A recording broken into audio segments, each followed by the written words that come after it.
Good evening. Thank you all for joining Darien Library and the Museum of Darien this evening for Creating Connecticut with Walt Woodward and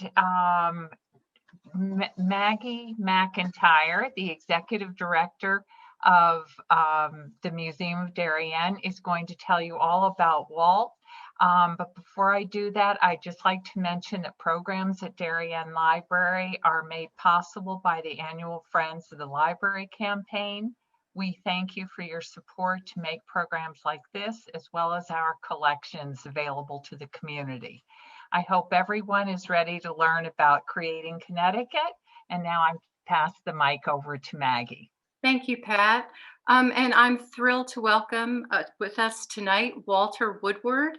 He is our state historian of Connecticut and an associate professor of history at the University of Connecticut.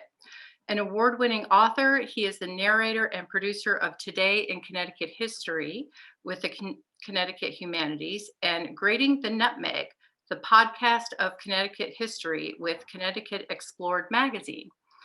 He also writes from the State Historian column in Connecticut Explored. Walter's a book, Creating Connecticut, Critical Moments That Shaped a Great State, has been called one of those rare history books that you'll want to read in one sitting, and I absolutely agree. It's a wonderful read. And so I'd like to introduce to everyone Walt Woodward.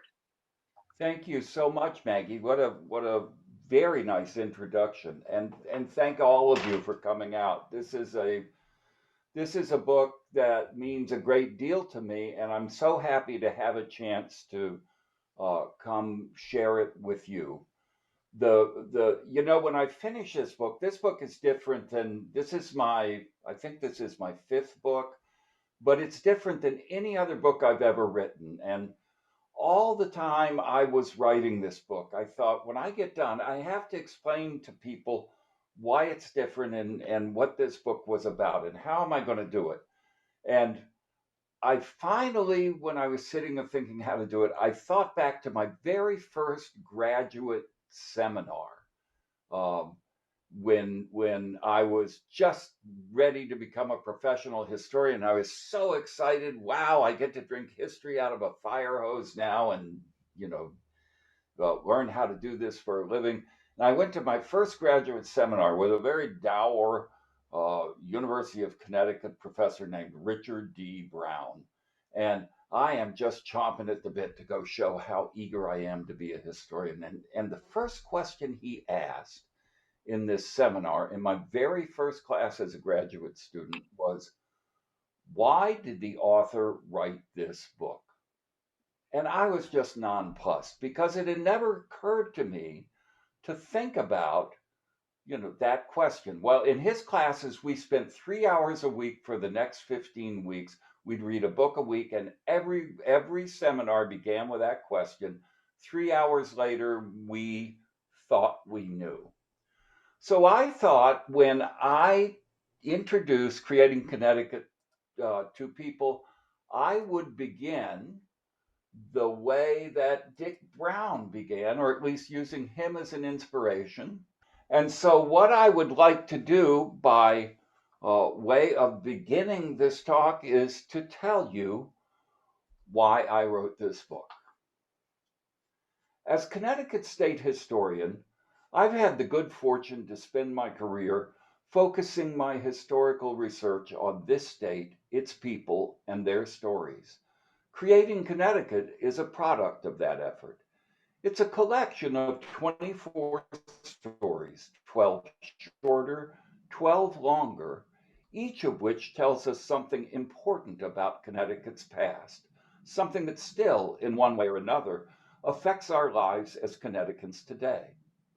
All of them are designed to be readable, engaging, and informative introductions to aspects of our state's history that will be new or nearly so to most readers. Some of the stories in Creating Connecticut show people we thought we knew, Mark Twain, Nathan Hale, in new and surprising ways. Some tell us about people many of us don't know about. Eleazar Wheelock, Samson Occam, Adrian Block, but perhaps we ought to.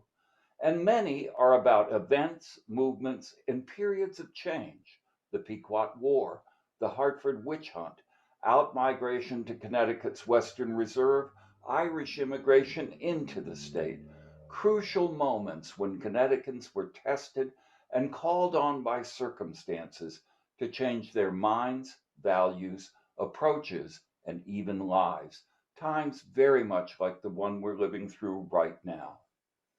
And some of the stories are about the uniqueness of our state and the ways in which Connecticutans have celebrated the past in the past.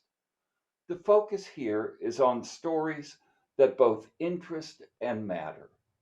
You can read them from front to back.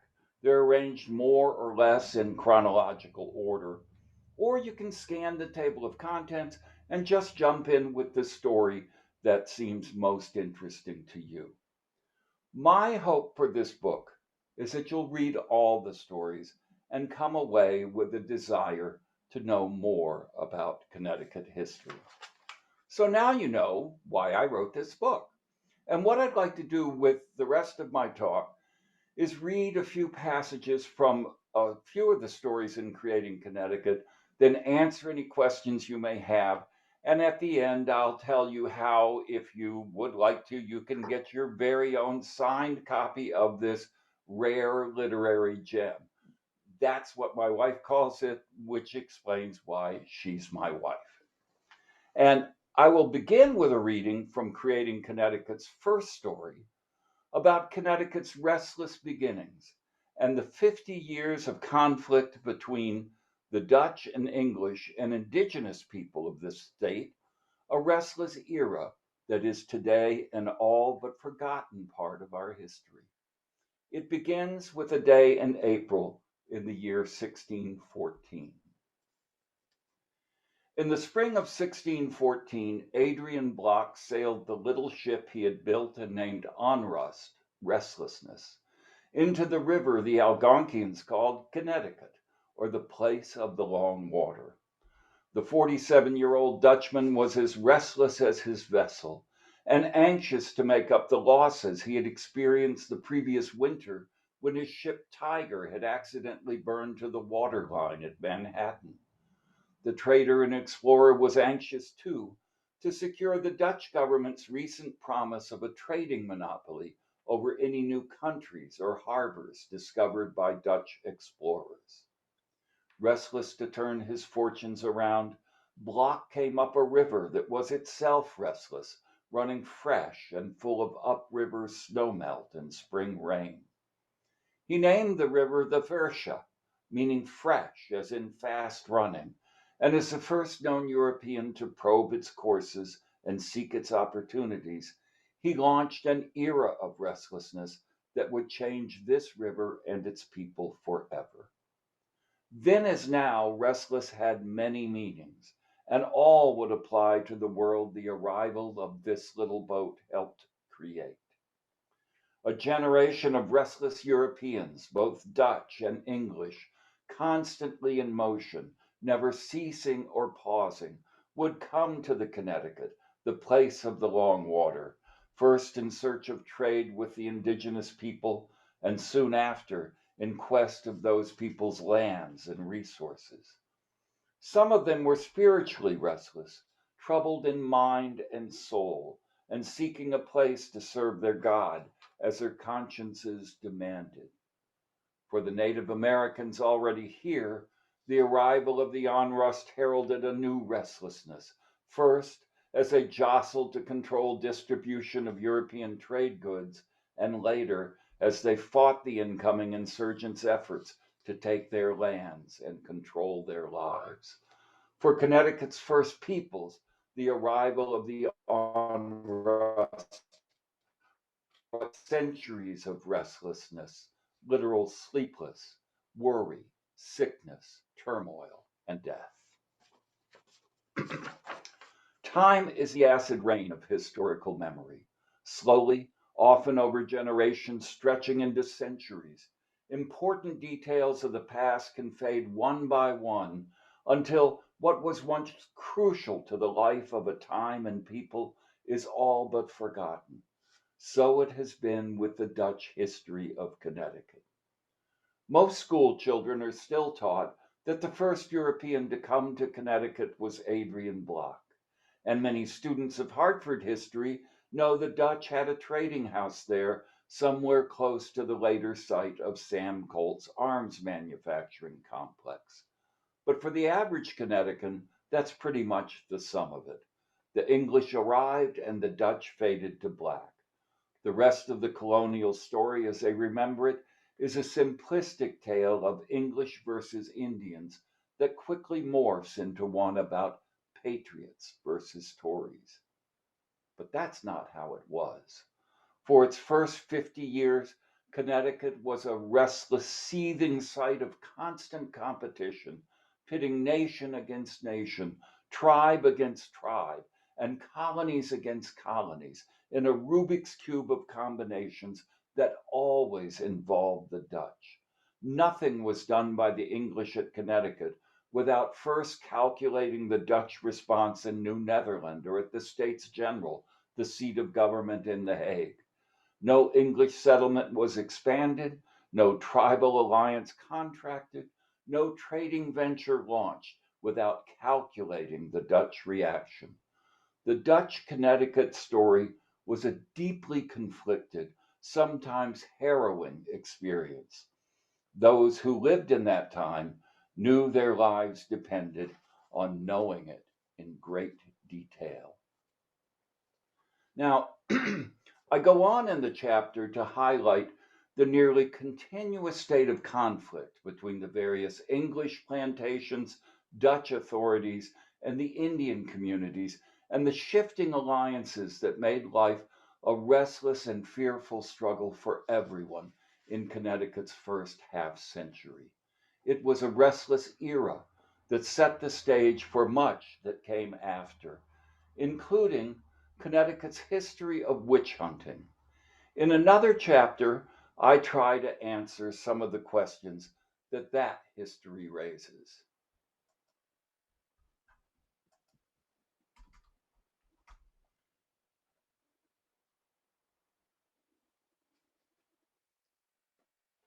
Connecticut's record in handling witchcraft cases raises many questions.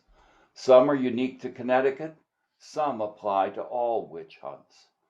Why, for example, in the early years of witch hunting, 1647 to 1663, was Connecticut New England's fiercest prosecutor of witches?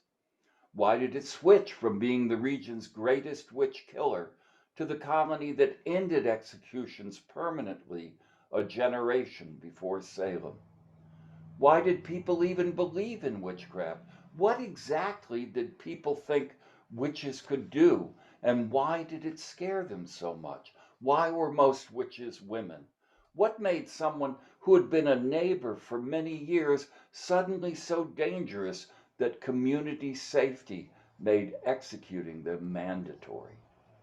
Now, the answer to those questions began, of course, not in Connecticut, but in Europe. And in the chapter, I trace the Renaissance history of witch hunts and explain the magical view of the world that made such witch hunts possible. Then I discuss the English witch hunts that were peaking when the Puritans came to Connecticut. The Puritans who came to New England in the early decades of the 1600s carried their fear of the devil and his minions to New England, along with their Bibles, clothing, and seed stock. England's greatest witch hunt took place between 1644 and 1647 in the Puritan counties of East Anglia. There, a man named Matthew Hopkins, who styled himself England's witch finder general, led a witch hunt that resulted in many executions. Some sources say as many as 300. Now, the East Anglian location of Hopkins' witch hunt is significant. It's the place from which many of Connecticut's early settlers emigrated. They knew much about, and some had direct connections to, the Hopkins trials. Many must have feared that if the devil was assaulting the English Puritans this furiously in East Anglia, it was only a matter of time until he would find his way to New England. So it's not surprising, therefore, that New England's first execution for witchcraft took place in 1647, just as the witch hunt in England was winding down. Perhaps the most interesting thing about this first New England witch death is that we wouldn't know anything about it, except for two sentences that appeared in two different documents produced 100 miles away from each other and found some 250 years apart. Sometime between March and May of 1647, Massachusetts Governor John Winthrop, whose History Journal of New England is one of our most important historical sources from this period, wrote in that journal the following sentence: "One," and he left it blank, "of Windsor, arraigned and executed at Hartford for a witch." Winthrop left the blank space intending, no doubt, to add the witch's name once he'd received further information. But for the next 257 years, that's all that was known. Some person who lived in witchcraft lived in Windsor, was tried for witchcraft in Hartford, and then executed. What was she charged with? Who conducted the trial? Who testified against her? What was her defense? Where was she hanged? None of this was known. In truth, historians didn't even know whether New England's first convicted witch was a man or a woman. Then, in 1904, Annie Elliott Trumbull, daughter of Connecticut's first state librarian, announced that she had come into possession of a little old volume with a worn sheepskin binding that contained the manuscript diary of Matthew Grant, a resident of Windsor from 1635 to 1681. In it, she reported, she had found a Grant-penned entry stating that on May 26, 1647, Alice Young was hanged. Finally, after 2.5 centuries, it was confirmed that New England's first executed witch was, as supposed, a woman, and that her name was Alice Young. That remains most of what is known for certain about her, though historian Richard Ross has recently argued that Alice emigrated to Windsor from London in 1640, which may have put her culturally at odds with her Windsor neighbors, most of whom had emigrated from the English West Country. Those cultural differences made her an outsider, he speculates, which, combined with an epidemic of deadly influenza that hit Windsor the year of Young's execution, may have factored in her being singled out for prosecution. Now, the chapter goes on to detail Connecticut's record as early New England's fiercest prosecutor of witchcraft, and how one man, Governor John Winthrop Jr., himself an alchemist and magic practitioner, intervened to bring witch executions in Connecticut to an end. It's a powerful story, I think, with a message as important as any from the better-known Salem trials, and I think you might enjoy it. For the past decade, many Connecticutans, and especially our younger generation, have left our state to seek their fortunes elsewhere. This is truly troublesome, but it's not the first time it's happened. In one chapter, I tell the story of the great outflux of young Connecticutans in the early 1800s as the dream or necessity of finding a better life took them to a part of Ohio known as the Connecticut Western Reserve. Here are a few passages that talk about their journeys west and their feelings about leaving. Connecticut in the early 19th century, as in the 21st century, was hemorrhaging its young people, the lifeblood of its future, to other, more economically attractive locations, and it had been doing so for a long time. Although they dispersed to sites both far and near, one area in particular proved the most powerful magnet for the Connecticut expatriates. This was a part of Northeast Ohio stretching 120 miles from the Pennsylvania border, a place many people called New Connecticut, but which was also known and is today still called Connecticut's Western Reserve. This was a part of its original charter territory that Connecticut reserved ownership of when it ceded the remainder of its charter lands to the newly formed United States in 1786. The journey west was both long and hard, between 500 and 650 miles, depending on the route selected and the destination. Road conditions ranged from very bad to deplorable for most of the journey. In heavy rains, roads became mud pits and streams impassable. In some low-lying or wetland areas, efforts were made to ameliorate the muddy conditions by building corduroy roads of logs placed perpendicular to the direction of travel, which provided their own unique kind of jarring discomfort. It was an experience no traveler would ever forget. In addition to the considerable physical dangers of traveling bad roads, fording swelled streams and rivers, and climbing and descending high mountain passes, migrants commonly experienced inhospitable treatment at overcrowded and often squalid inns and taverns. They slept fitfully among strangers, ate bad food with rowdy, drunken, and sometimes dangerous fellow migrants, and fought off both homesickness and fear of the unknown.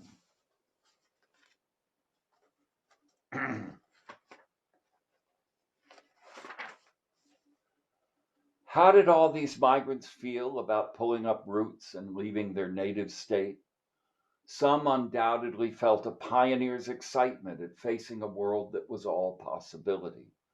Others, perhaps younger sons not in line to inherit the family farm, seethed with resentment about being forced into exile. And some, it is clear, saw having to leave Connecticut for the West as a sign of shame, a visible symbol that they were the expendable ones. How else can we explain Margaret Van Horn Dwight's comment on day 2 of her journey? The country we pass through till we are beyond New York, I need not describe to you, nor indeed could I, for I'm attended by a very unpleasant, though not uncommon companion, one to whom I have bowed in subjection ever since I left you. Pride. It has entirely prevented me seeing the country lest I should be known, and so I suppose it will attend me to the mountains. Then I'm sure it will bid me adieu. Hiding in the wagon so she wouldn't be recognized. That's an aspect of outmigration that we rarely encounter and never think about. But once we do, it complicates all those long-standing views of Anglos hot in pursuit of manifest destiny. Surely, Connecticutans left their state with mixed emotions. But even as young Connecticutans were moving out of the state, others were moving in. Connecticut had found its future in harnessing its abundant water power to drive the factories of the Industrial Revolution, and that created an unprecedented need for workers to build a new kind of infrastructure. The Irish in Connecticut chapter covers nearly 350 years of the Irish story here, but I'd like to present 3 snapshots. The first is of what it was like for the Irish who arrived in Connecticut in the years just before the potato famine of the mid-1840s. Then I want to jump ahead a half century to see what life was like for the children and grandchildren of these migrants 50 years later. And finally, do a quick snapshot of what it means to be an Irish Connecticut today. Enter the Irish. To meet the need for laborers, contractors for the Farmington Canal brought in 28 gangs of Irish canal workers called navvies from Galway and Cork. Hartford brought in 400 Irishmen for the Enfield Canal project. Life for the navvies was hellish. Like the Irish railroad track workers who soon followed them, they dug furiously sun up to sunset, goaded by overseers whose profits depended on how much labor they could extract every day. Eyewitnesses marveled at the physical prowess of the Irishmen as they ran full wheelbarrows up narrow planks from ditches 20 feet deep. They lived in temporary shanty camps where overcrowding, poor sanitation, and stagnant water made disease a constant. Alcohol was woven into a workday marked by short bursts of furious digging, followed by a trip to the whiskey barrel and a dram from the jigger boss. Irish workers were paid only for the days weather and their health let them work, and they earned just 75 cents a day, 1/3 less than the native-born workers. The navvies represented Connecticut's first major influx of practicing Irish Catholics, and the descendants of Connecticut's Puritan founders didn't like it a bit. Connecticut had no resident priests, and the Yankees made it clear that that was just fine with them. When Reverend John Powers of New York requested permission to celebrate Mass for canal workers at New Haven's Protestant Seamen's Chapel on Long Wharf, he was told, "We have no popery in New Haven, and we don't want any." Well, despite this overt intolerance, popery did come to Connecticut, at first through the services of an itinerant priest from Rhode Island, who in 1828 conducted house masses on the east bank of the river in Hartford. The following year, Hartford became home to Most Holy Trinity, Connecticut's first Catholic church. The newspaper, the Connecticut Observer, was simply aghast. How will it read in history that in 1829, Hartford in the state of Connecticut was made the center of a Roman Catholic mission? Well, let's jump ahead 50 years and see how the children and grandchildren of those unwanted first-comers are doing. Unlike their fathers, by 1900, 2/3 of second-generation Irish men worked in skilled trades or higher, with economic security mirroring that of the Connecticut Yankees. Irish American men dominated police and fire departments and monopolized the building trades. And while 90% of their mothers remained domestic servants, second-generation Irish American daughters rose to become clerks, skilled factory workers, teachers, and union organizers too. Better jobs came in part because of high Irish involvement in Connecticut's labor movement. Irish Americans made up most of many unions' membership and their leadership. Finally, let's move ahead to today, right now, and see what it's like to be an Irishman in the 21st century. To be Irish in Connecticut today is, for those lucky enough to claim Irish American ancestry, a source of both identity and pride, underscored by an extraordinarily long-term record of Irish Connecticut's achievements in politics, law, public safety, commerce, industry, and culture.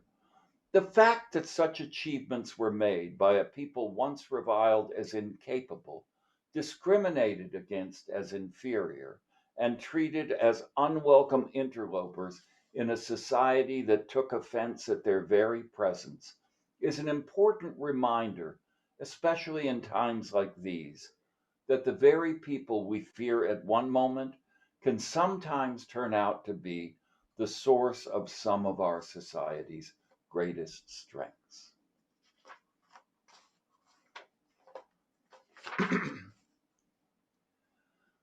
Connecticut's most important cultural icon, and Connecticut has many cultural icons, is the Gilded Age author and satirist Samuel Clemens, Mark Twain.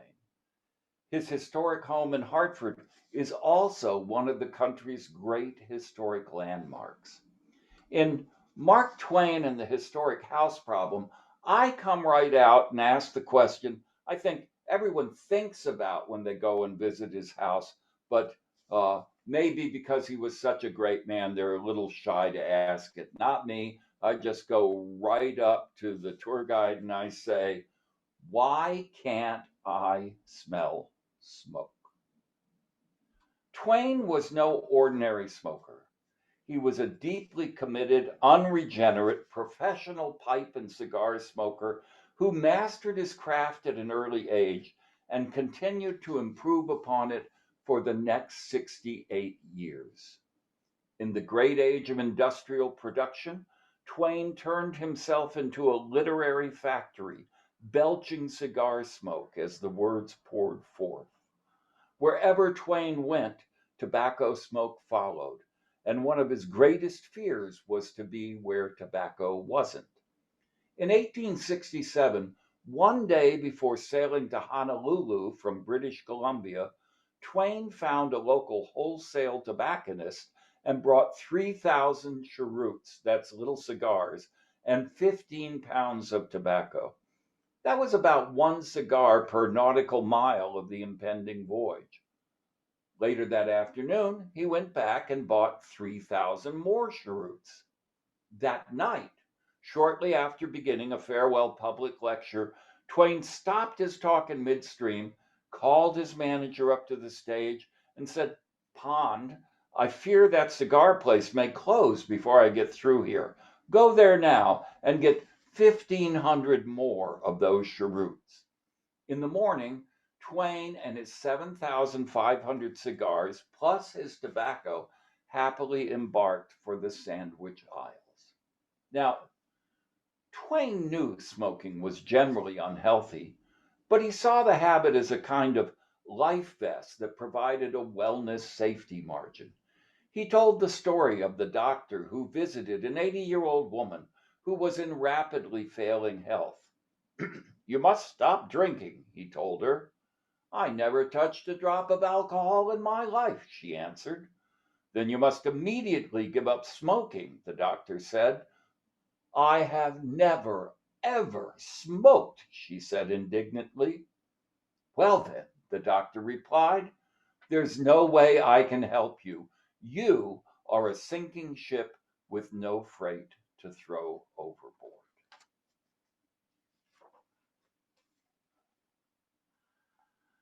I suspect most people would agree that elections in recent years, at least some of them, have left people on both sides of the political aisle with a pretty bad taste in their mouths. That's why it might be time to revive one of our state's oldest and for centuries most time-honored traditions, the Connecticut election cake. What's an election cake, and why is it a Connecticut tradition? An election cake was a big, rich fruit, spice, and sugar yeast cake, baked up in huge quantities and served to all comers during the festivities surrounding first our colonies and later our state's elections. The story of how election cake became a Connecticut tradition goes all the way back to the days of the Puritans. One of the things that made the Puritans so pure was that they didn't believe in the annual round of Catholic and Anglican holidays.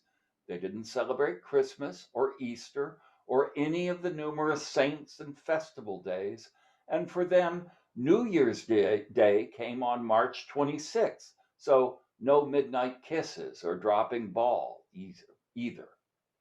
Now, while they rejected all of these supposedly invented occasions for mirth, they did believe that in the year 1662, Connecticut, for reasons still not exactly clear, got something that very much was worth celebrating, a royal charter from King Charles II that gave the Connecticut colony virtual independence more than a century before the American Revolution.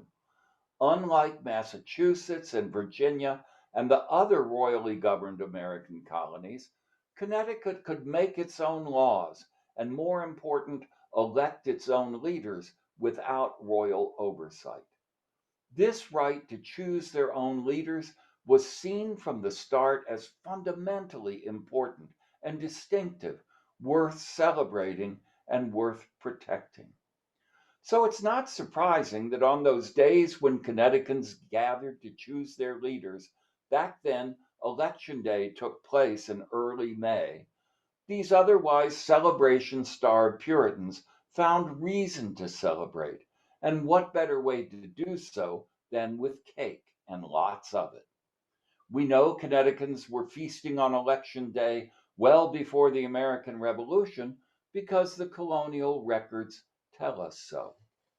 And if incorporating election cake into the ceremonies was an important Connecticut tradition before the American Revolution, it became even more important thereafter. As Connecticutans themselves spread across the country to the new lands in the American West, the election cake tradition went with them. Election cake recipes appear in early cookbooks in states across the nation, and they're abundantly found in the manuscript cookbooks left by individuals in our historical societies and archives. Reading these works, a few things become crystal clear.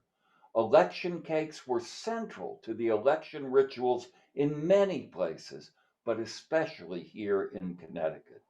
And making an extraordinary election cake, perhaps with one's own special ingredients or a unique mixing or baking process, became a point of honor with many homekeepers.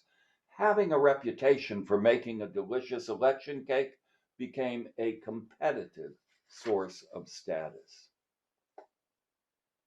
During the 1800s, as Connecticut industrialized, welcomed people from many new nations, broke its official ties to the old Puritan church, and experienced the sectional divide that led to the American Civil War, some of Connecticut's time-honored Election Day traditions, like riding out to meet the new governor as he made his way into the Capitol, and parading behind the state's ministers to hear an election sermon in the First Congregational Church. These fell by the wayside, but the election cake remained a steady and a delicious habit. When the General Assembly decided in 1876 to change the start of its sessions from May to early January, beginning the next year, 1877, a journalist lamenting the switch of Election Day to midwinter said, "The coming election parade of May 1876 is likely to be the last that will take place in Connecticut. Though the sermon has gone out, though the parade is going out, though the whole institution may become an element of the past, one feature of it will always remain, and that is the election cake. Lovers of it, when it's just right, say no other cake equals it. It's only necessary to add that nobody can make it but an old Connecticut housekeeper, and that each housekeeper and her circle of adherents know that she can make it better than anyone else." Perhaps after this very difficult and divided election, maybe this is exactly the right time for the Connecticut election cake to make its comeback. At this moment, when American politics seems so very divisive and bitter, wouldn't it be great if a cohort of culinary Connecticutans, men and women equally this time, joined together to use their ovens to remind people that democracy, this right to choose the people who rule our government, is a very sweet privilege indeed. And what better way could there be to celebrate sweet democracy than to bring back the tradition of the Connecticut election cake?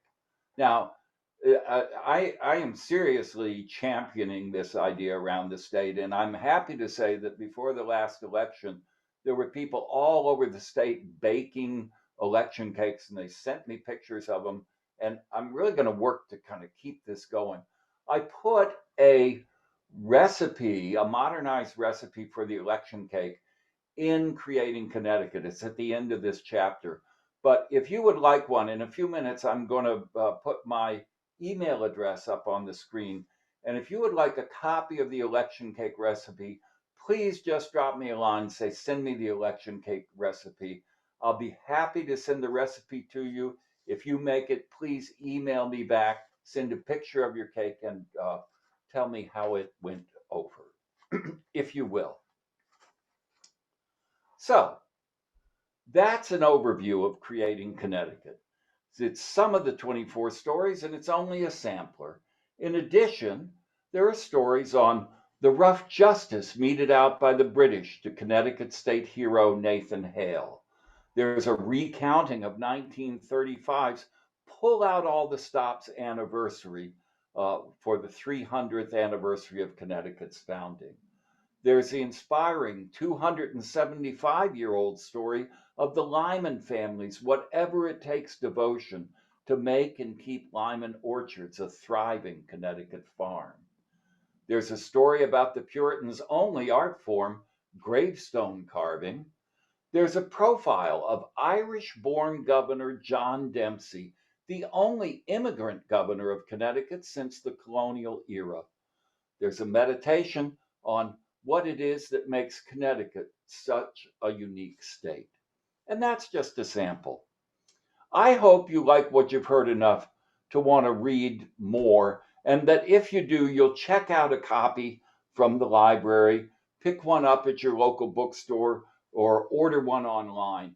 I'm a big champion of local bookstores. So if you have a good local bookstore, please patronize it. If you'd like to get a signed copy, I'd be happy to get one to you. Just send me, drop me a line on the email. You can give me a call. We've got a way to take credit cards, or I'll tell you where to send checks. You tell me where to send the book and what kind of inscription you'd like in it. I'll be happy to get it to you. What I really hope for this book is that people will read it and they'll find these stories about the history of Connecticut so interesting they'll want to share it with other people. I feel that there's, in our fast-paced world, there's been a great disconnect with all kinds of history. And history is a great teacher, especially history at the state level. So I wrote this book to help reconnect Connecticutans with the history of the greatest state in the Union. That's my story, and I am sticking with it. So now I will happily thank you so much for bearing with me.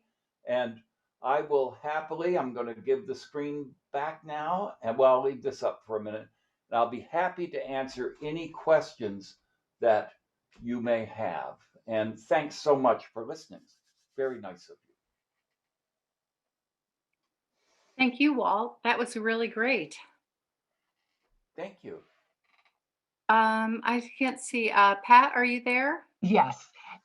We do have a question from Kenneth, who asks, why is Salem, Massachusetts, the place in America known for witch trials, while the Connecticut witch prosecutions are not generally known about? Yeah, Massachusetts has had better publicists for a long, long time, starting with Nathaniel Hawthorne, who wrote the Scarlet Letter that kind of helped tell that story, continuing all the way through to, our own Connecticut playwright, Arthur Miller, who, when he wrote about witch trials, wrote The Crucible about the Salem trials. I think the story in Connecticut has had little press because for a couple of reasons. There are very few places left, very few artifacts that are associated with the witch trials. A lot of those places are long gone. So we don't have a geographical site in Connecticut. We don't even know for sure where witches were executed, and we certainly don't know where they were buried.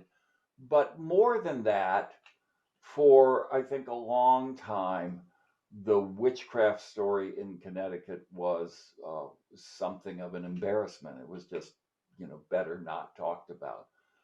I would hope, because I think the fact that we were such a witch hater and then did such a turnaround, I think that's really instructive. So I would hope this story becomes better known and more widely disseminated. But thank you. That's a really good question. Still with the witches, Jane's asking, do you know about the Goody Knapwitch trial of 1653 in Fairfield? It involved Roger Ludlow and Staples and her Jane's ninth great-grandmother, Lucy Brewster Pell. I have to be honest with you. I knew this case very, very well when I was working on this book, and I could be wrong, but I have an extremely vivid memory about this case where I think it is uh, uh, Mary Staples. I forget her first name, but it's she who, after Knapp's execution, if I'm remembering this correctly, goes to the body and where she's been searched for a witch's teeth, which was a really terribly abusive form of body search meant to determine whether you were a witch or not, and that she kind of um, had a mental breakdown, and it's written about in 17th century languages, but it is such a vivid description that once I read it the first time, I could never forget it. It's a horrible, what they did to suspected witches was horrible.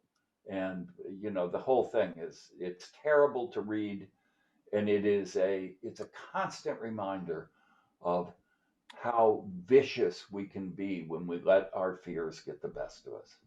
So it's a soft answer, because I'd hate to wax kind of on and on about it and it be the wrong case, and I'd be really embarrassed. So I'm hinting, but I would encourage everyone to read about the Connecticut witch hunts. They're quite a story. If this is a witch's teat, I have one too. Well, my goodness. I don't even know what to say, but Jane, let me explain, just so that people have an idea of what I'm talking about. It was a common practice because witches were thought to have kind of constant communication with the devil, and to have little either animals or small familiars that would go between them and the devil taking messages. Could be an owl or a bat or a cat or a dog, or some kind of spectral dog. And one of the questions the English had about these familiars was, how do they get nourishment? And the answer was, I don't know who thought of it, but the answer was, well, the devil and the familiar both get nourishment from the witch, because she has somewhere on her body, she has an extra nipple. It's going to be somewhere on her body, and that's the one the devil uses, and this little familiar animal uses to get nourishment. And what they would do during witch trials is that the leading magistrates of the town would commission the leading women, 9 or 10 of them, to take these suspects into a room and to forcibly strip all the clothes off their body, and then go over every centimeter of their body looking for a mole or for one of these witches' teats. And it was, it's a kind of invasive treatment of someone's physical self that you just can't imagine how traumatic it was. But anyhow, and which of us doesn't have some kind of mole or something that would qualify if you wanted to find a witch's teat as a candidate? So terrible times at Ridgemont High. Walt, we're going to leave the witches behind for a minute, and one of our panelists asked, she said she enjoyed the chapter on early Wethersfield and the rumors of war. Stamford was Thank you. settled by 29 families from Wethersfield in 1641 after a disagreement among the congregation. Do you know anything about this disagreement? I actually do know about this disagreement, and when I was writing that chapter, the chapter in question is about the very beginning, from Connecticut's standpoint, of the Pequot War, which began, from Connecticut's standpoint, it began in Wethersfield on an April day in 1637 when there was a surprise attack by Pequot and Wangunk warriors that killed 7 people, most of them while they were out working in the fields. This led to a period, even though the Pequot War was a very short duration, it led to 2 generations of total instability in New England. And Wethersfield was a place that was probably one of the most unstable places in all of New England, because there was, for very good reasons, a lot of bad blood between the local Wangunk tribe and the settlers of Wethersfield. What I argue in the chapter, or at least I mention it, and I certainly came to this conclusion, is that part of that exodus in 1641 out of Wethersfield was as much about the continuing instability and the fear of more conflict with the Indians as it was about religious dissension, because Wethersfield remained a place that the stories, even 50 years later, of how frightening it was to live there are really instructive. So, yeah, thanks for asking that. Richard is asking, how did you choose what not to include in this history? Mystic, the insurance industry, the arms industry come to mind. Is it because they're so well documented and you were more interested in the lesser known aspects of the state's history? Yeah, that's a really good question. What I wanted to do, and I don't know if I succeeded at this, but many Connecticut has an A list of stories, and certainly the arms at Samuel Colt and the arms industry and the history of the insurance industry. They're A list stories. There are people writing about them in one form or another every 5 or 10 years. But there are a lot of stories that are both important because of the long-term effects they had on Connecticut history, and little known. What I wanted to do is have a mix. I tell a story about Nathan Hale, who's a state hero. That's certainly not a new story, but but the research that I did and the way I tell it suggests there's some really interesting little known things about his hanging that are well worth knowing. So I picked stories that I thought would be interesting, that I thought would be new to a lot of people, with a blend of, or either would be new stories or have new insights in them. And this is, I hoped, as I said at the beginning, my greatest hope for this story is that it interests people to learn more about Connecticut history. So I have the stories for volume 2 already selected, and a volume 3 should it ever happen, because I hope this will become a vehicle that helps me help people get excited about this oh so interesting state. But very good question. Thank you. And one last question, 2 more questions, I guess. Peter's asking, what was John Winthrop Jr.'s secret sauce to persuade Charles II to provide Connecticut with such a favorable royal charter? That is not only a great question, Peter, it is so well put. To this day, no one knows how John Winthrop Jr. got the royal charter from Charles II, because Charles II had every right in the world to be furious at Connecticut. Connecticut was the land of the Puritans. They had formed a colony without ever asking royal permission. They not only had sat in silence and kind of secret assent when Charles II's father, Charles I, was executed, but they also were harbored three of the people who signed Charles I's death warrant.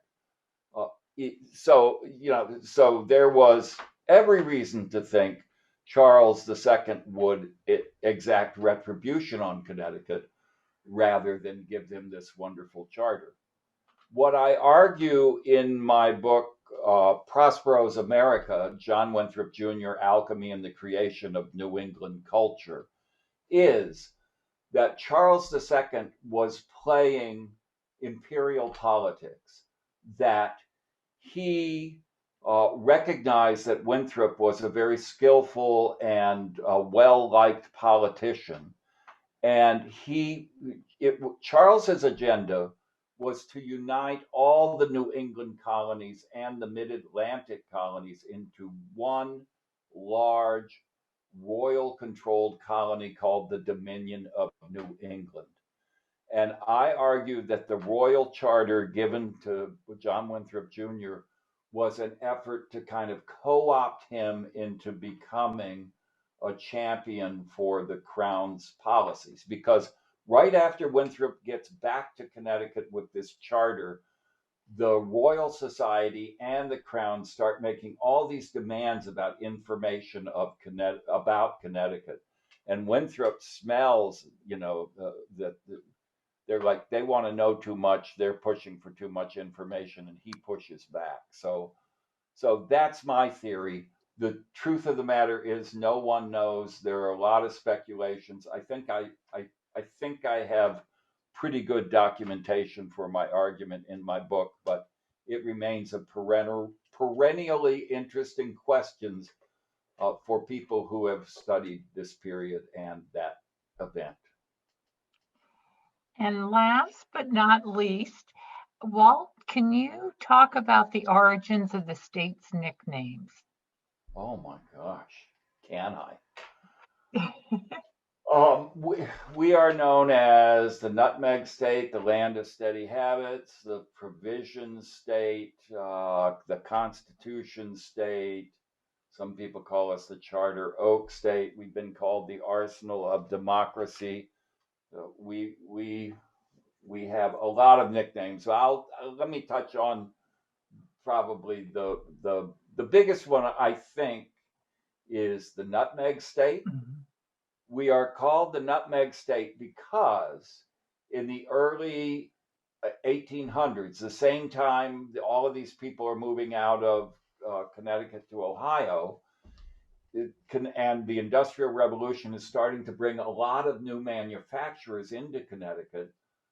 Connecticut farm boys in the winter would take the products of these small manufacturing companies, put them in big wagons or carts or suitcases, and they would spread out all over America, some into South America, with cartloads of Yankee goods, and they would sell them through the winter. They were the original Yankee peddlers, and they had a reputation for being extremely charming and for being pretty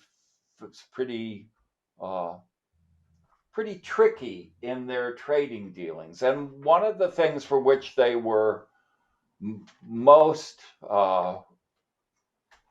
both admired and criticized was the fact that they sold nutmegs. Nutmegs only grow in two places in the world. One of those places is the West Indies, the Caribbean.